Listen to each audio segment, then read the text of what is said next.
What is a lot harder than people realize? Running or just starting off exercising. You don't realize just how out of shape you are. I started hitting the gym a little under a year ago. It's always so tempting to want to take a day off the routine. But I force myself, and so far every time I don't regret it. So once I hit a situation where I absolutely need to skip the gym, I don't feel guilty about it. Plus I am finally at that point where the results speak for themselves. But if I saw my results then, it wouldn't change the temptation at all. Giving up on discipline is too easy. I was on a really good run until the day before Christmas when I went to visit family. I've been back home for 3 weeks now and I didn't go to the gym once. Restarting the routine is so fucking hard for me, even though I know I love being at the gym. I would argue that starting is easy. But continuing after that first couple of runs, that's tough. Every day it gets a little easier. But that's the hard part. You gotta do it every day. One of my favorite quotes. It's totally okay to start with like a 20 to 30 minute walk, 3 times a week. Then after a week push towards running for a minute every 5 minutes of that walk. Then aim for 2 minutes, etc. Next thing you'll know you can jog 5 kilometers in 30 minutes.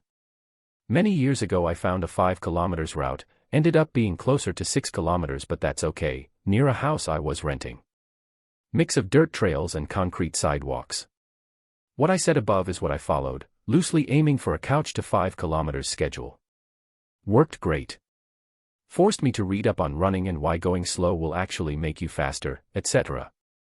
I lost it all during COVID but have been slowly trying to get back into it and cycling, and ideally skiing, but the problem is I got too out of shape to have a decent ski day, so, yeah, working on it.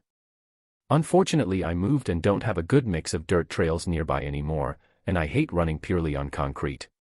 Maintaining friendships. I suck at this so much. Totally unintentionally.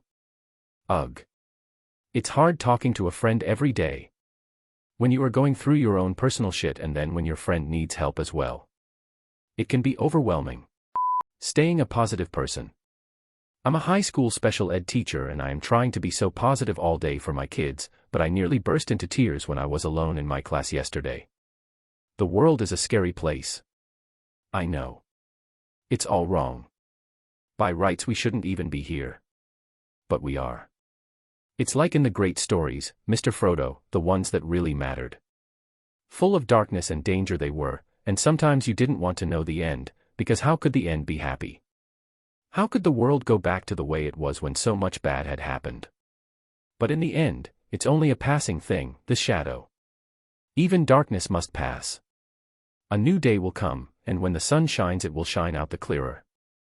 Those were the stories that stayed with you, that meant something, even if you were too small to understand why. But I think, Mr. Frodo, I do understand. I know now. Folk in those stories had lots of chances of turning back. Only they didn't, because they were holding on to something, that there's some good in this world, Mr. Frodo. And it's worth fighting for.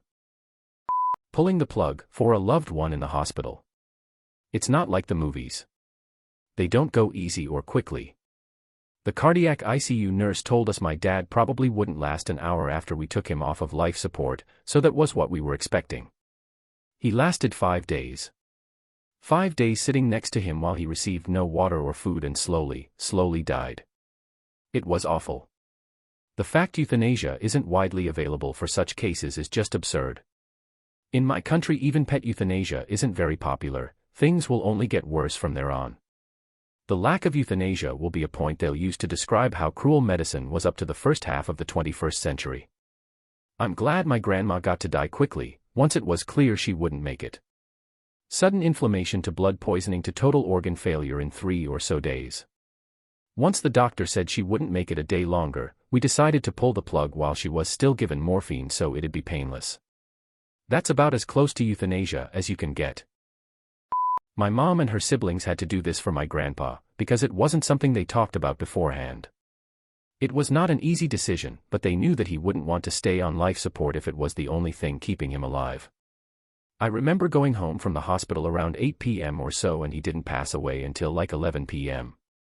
This made me realize that I need to have all my ducks in a row so my husband knows my wishes if we don't have kids. 3 hours is pretty quick. My dad and aunt decided to end life support for my grandma after she had a stroke and was unconscious, but she stayed alive for almost a week. Each day during that period of time felt so long, and they kept questioning if they made the right choice, knowing that the end was near for someone we all loved. Moving. Yes. And it's not just about how much stuff that needs to be moved. People constantly say, "Why don't you just move?" and they have zero clue as to all of the variables that have to be addressed to do that and the impact it has. It's not that easy to just move. I moved my family to another state couple years ago.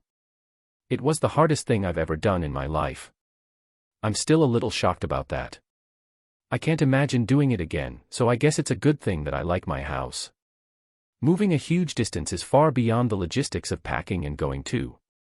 It means leaving your friends and relationships behind. It means losing things that were set up and reliable: babysitters, doctors, house sitters, your church and community groups. It takes a while to set those up again. When the initial work of unpacking and organizing ends, then the loneliness and emptiness starts to set in while establishing new relationships. It can be an exciting time, but it is hard. I've moved across the country twice. 0 out of 10 do not recommend. I moved literally 40 meters away and I don't want to do it again. We moved 2 floors down and 8 doors down. This is where we will die. Balancing work, life, and personal growth. I came to comment children/family, but then I saw this one. And I think that sums it up pretty well. And finding what to cook for dinner, lol. Well, most of the time, thinking what to cook is way harder than the cooking itself. Self-control. Don't have a drink. Turn off the TV. Don't use social media. Don't eat the brownie. Stop after 5 minutes. Self-control. It helps me to avoid the word don't and focus on what to do instead.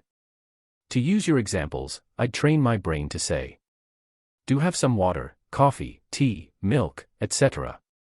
Turn on some music. Do communicate directly with a loved one.